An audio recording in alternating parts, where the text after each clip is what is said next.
So today, we're talking about self-awareness, the highest form of healing. And I find that this is the key to creating abundant health, is becoming very self-aware and in tune to what's going on our inner body, right? Health is an inner and an outer game, but I really think the inner game is much more impactful to creating abundant health. And our bodies have this innate ability to heal itself, right? It has an innate ability to heal itself. The only problem is we keep adding fuel to the fire, and we keep creating more and more stresses on our body, and our body can't heal as quickly as we're putting those stressors on, and that's when things start to break down. And so whether it's stress from poor nutrition, whether it's stress from lack of movement or mobility, whether it's stress from lack of self-care or emotions or toxins, any kind of stresses, our body treats all of the stresses the same, and it becomes cumulative in our body. And if we don't deal with them properly, we become sicker and sicker.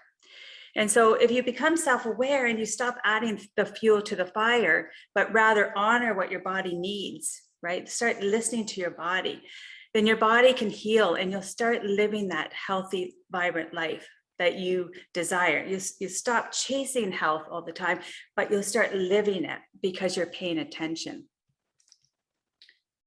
Okay. And,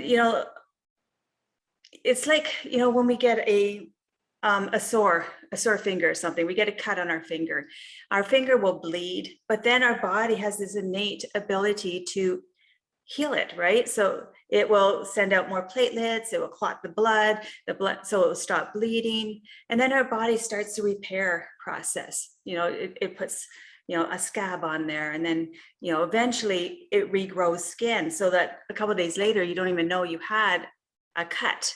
So it has this powerful ability to heal itself. And once we understand that and stop adding the fuel to the fire, then we can start creating that identity that we're looking for of vibrant health. And so I really believe that true health lies beneath self-awareness. And healing the body is an inside job, as I said. It really is an inside job. And what's going on with our health is a direct reflection of what's going on inside of us. And we have this amazing toolkit, our body, right? We have this amazing toolkit that we carry around with us every minute of the day, and we need to use it to our advantage. We need to start listening to it, because it does, as I said, it nudges and pokes us along the way and tells us that things are wrong. We need to take pause and just pay attention to it. It's like that domino effect, right? If we start to take pause and really check in and pay attention,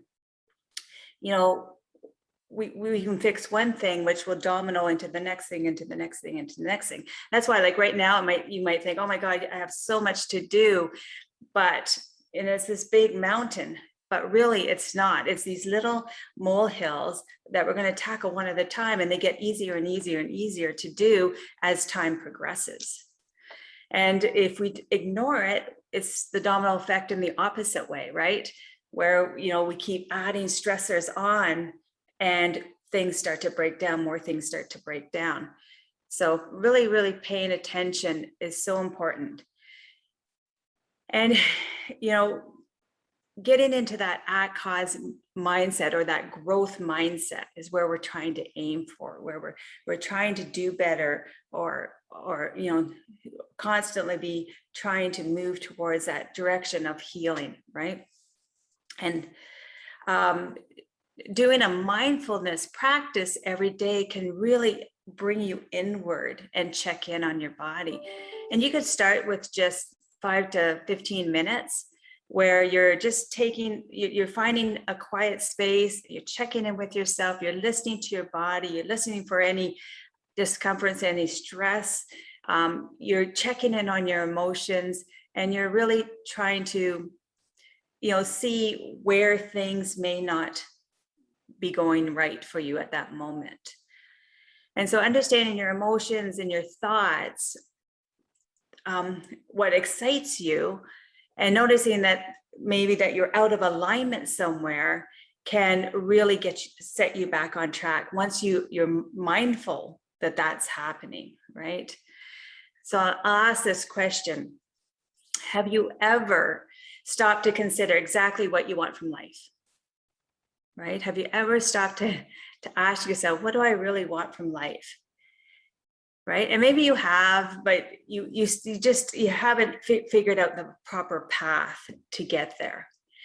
But a lot of us haven't. A lot of us haven't taken pause, because we're just doing through the day. We're reacting to different things that are coming into our life, different obstacles and different obligations and all of that. We don't really take the time to even ask ourselves, what do we want? What do we want from life? And our dreams, our personal values, our talents, even our personal traits may not always seem to matter, but much in the rush of a daily hectic life. But awareness of these characteristics can give you plenty of insight into your inner self, your inner well-being. And if you reach a point in your life when you're asking yourself, who am I? And this is quite common. This quite commonly happens when our kids leave the house, when our kids go off to university, we become empty nesters. And, a lot of us go, okay, well, what's next, right? You're so used to making sure everybody else was okay, right? Making sure the kids got their homework done, maybe making sure the kids got to their activities and doing, getting family dinner on. You're doing all of this stuff.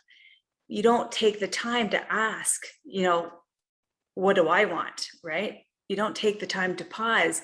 But then when you become an empty nester, you're going, okay, like you're caught like a deer in the headlights. It's like, what do I do now? What do I do now?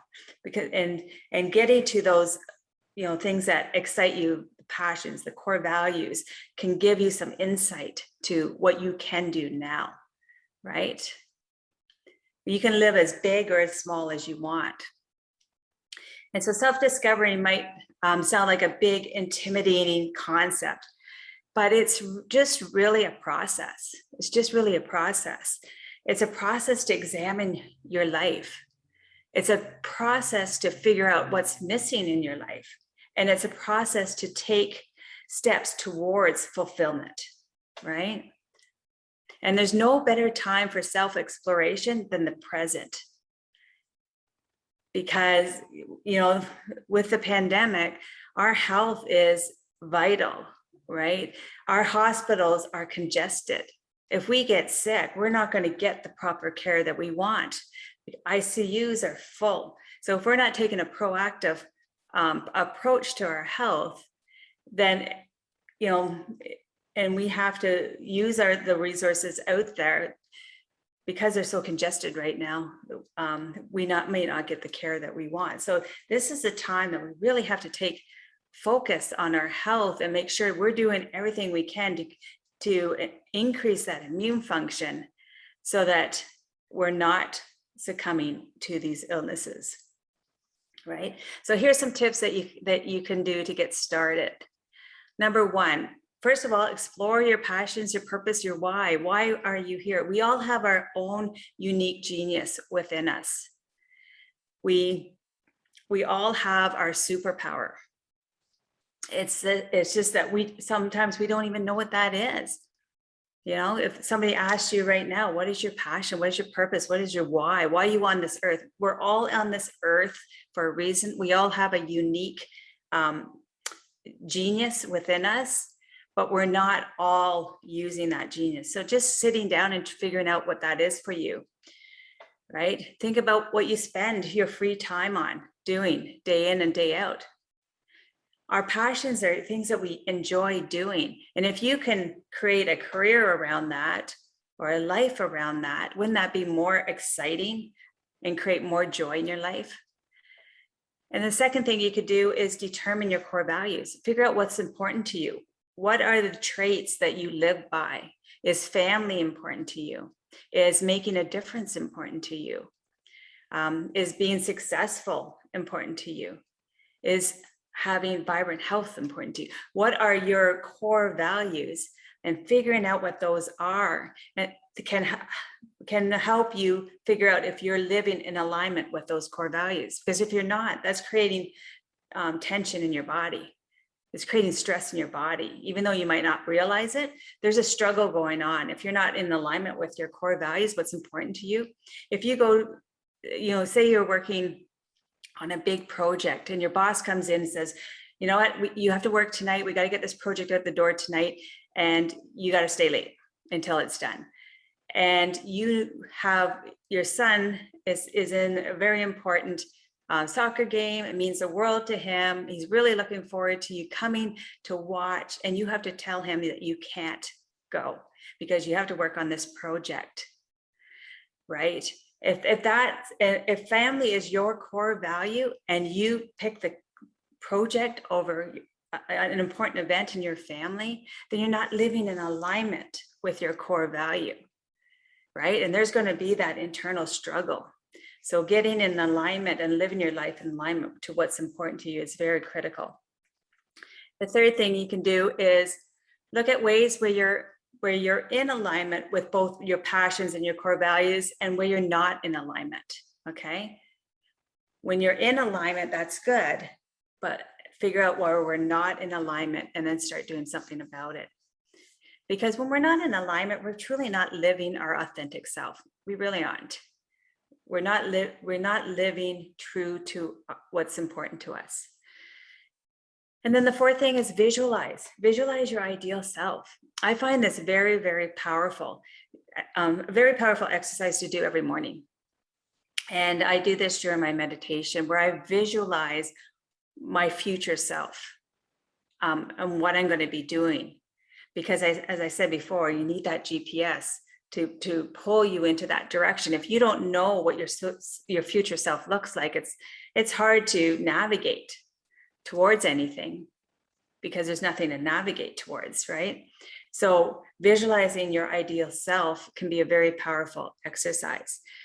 People end up defining themselves by their relationships with others, or the things they've already done. But they never consider the possibility of anything different. So doing a mindfulness practice can get you into a space where you can think, okay, how could I do things differently? So what are the things you must have in your life to feel energized, to feel clear-headed, and to feel fulfilled? So is it more sleep? Is it time to curl up on the couch and read a good book?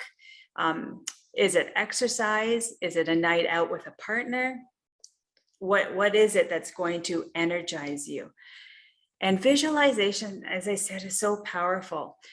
When you visualize how you see yourself in the golden years, what you're doing, who you're with, what kind of activities you're going to be doing, it's going to be so much easier to create that now and make sure everything's in place now so that reality does happen. And the fifth thing is, as I said, determine your genius and your superpower. Figure out what that is for you. What are you good at? And sometimes we don't know what our own superpower is. And so asking somebody else who's close to you says, what is it about me? What do I do well? What's unique about me? That they can often figure that out for you. So, but a very good exercise it's a very, very good exercise. I did this once with a bunch of people. I think I sent it out to about 10 people, and I asked them that exact question. What do you think is my strength, my superpower? What do I give to society? And I was shocked at some of the stuff that came back. And so it enlightens you to it's like, oh, do I really impact people this way. That's interesting. I never thought of that way. So it's a really good exercise to do. And then the sixth thing is to tune into how you truly feel. Tune into those emotions, right? We're scared of our emotions. We don't want to kind of go there, but tuning into your emotions will tell you when you're dysregulated. And so it's very important because that dysregulation is what's going to create stress within the body. Emotions is a big stressor. If we're in a low emotional state, if we're in a state of fear, of anxiety, of depression, of anger, all those negative emotions, then it's going to affect our inner health. It's going to affect us. So getting, just checking in on a daily basis of what those emotions are. Okay, and really paying attention to those boundaries that we talked about. Are you saying yes when it really should be a no? And being okay to create healthy boundaries, right? And then the eighth thing is to self-reflect. Allow yourself time to reflect on your relationships to others, but relationship to yourself as well. And honor what you need. Honor what you need. Okay, so when I started this journey, I started my health journey much before I started my more getting to the emotional. It was only about a couple of years ago when I really figured out, oh my God, the emotions is what's causing all my issues.